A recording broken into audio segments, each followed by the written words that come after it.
Salut, voici un premier exercice sur le thème de capteur et chaîne de mesure.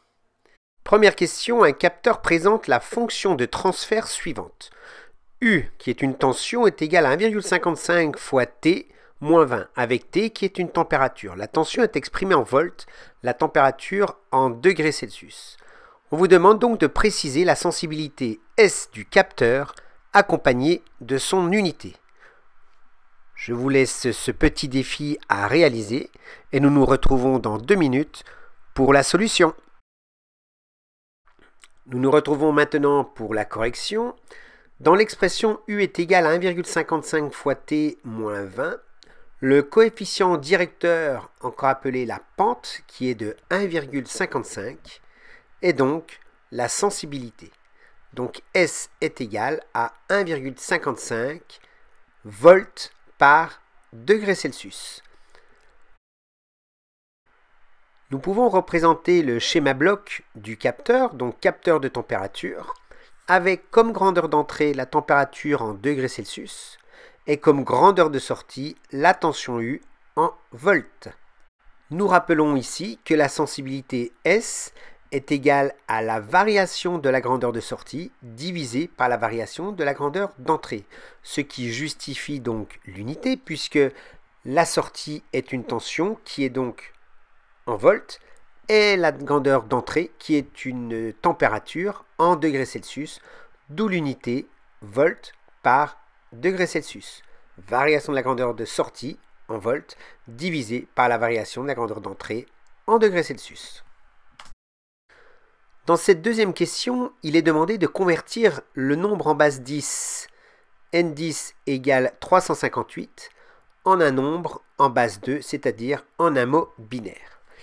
La méthode que j'utilise ici n'est pas la seule méthode ou la seule technique, mais c'est la méthode que j'utilise qui me paraît la plus simple d'utilisation. Je vais donc écrire la succession de 2 puissance 0, 2 puissance 1, 2 puissance 2, 2 puissance 3, 2 puissance 4, etc. qui nous donne 1, 2 puissance 0 égale à 1, 2 puissance 1 égale à 2, 2 puissance 2 égale à 4, 2 puissance 3 égale à 8, 16, 32, 64, 128, 256, 512, puis 1024. Ensuite, je regarde dans 358 si le nombre 1024 est présent. Eh bien, je vois bien que dans 358, je n'ai pas 1024. Est-ce que dans 358, j'ai 512? Non. Donc, je raye 1024 et 512. Est-ce que dans 358, j'ai 256? Oui. Je vais donc mettre un 1 en dessous du 256 et je vais faire 358 moins 256. Il me reste donc 102. Ensuite, dans 102, est-ce que j'ai 128? Non, je mets donc un 0 en dessous de 128. Est-ce que dans 102, j'ai 64? Oui, je mets donc un 1 sous le 64. Je fais donc 102 moins 64 est égal à 38. Est-ce que dans 38, j'ai 32? Oui, donc sous le 32, je mets 1 et je fais 38 moins 32. Il me reste donc 6.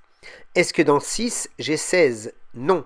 Est-ce que dans 6, j'ai 8? Non. Donc en dessous de 16 et en dessous de 8, je mets un 0. Est-ce que dans 6, j'ai 4? Oui. Donc en dessous de 4, je mets un 1.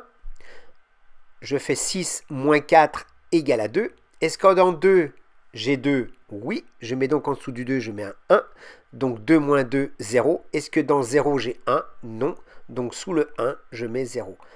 J'obtiens alors le mot binaire n indice 2 qui va s'écrire 1, 0, 1, 1, 0, 0, 1, 1, 0.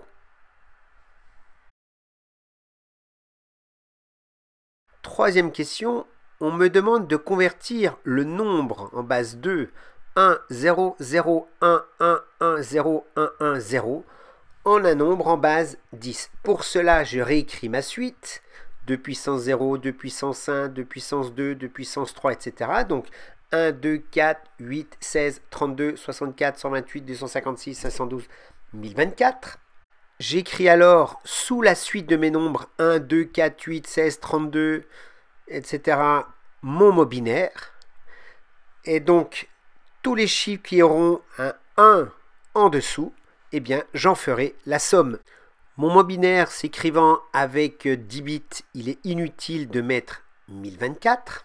Mon nombre en base 10 sera alors égal à la somme de 0, plus 2, plus 4, plus 0, plus 16, plus 32, plus 64, plus 0, plus 0 et plus 512, ce qui me fait un total de 630. À bientôt pour un prochain exercice.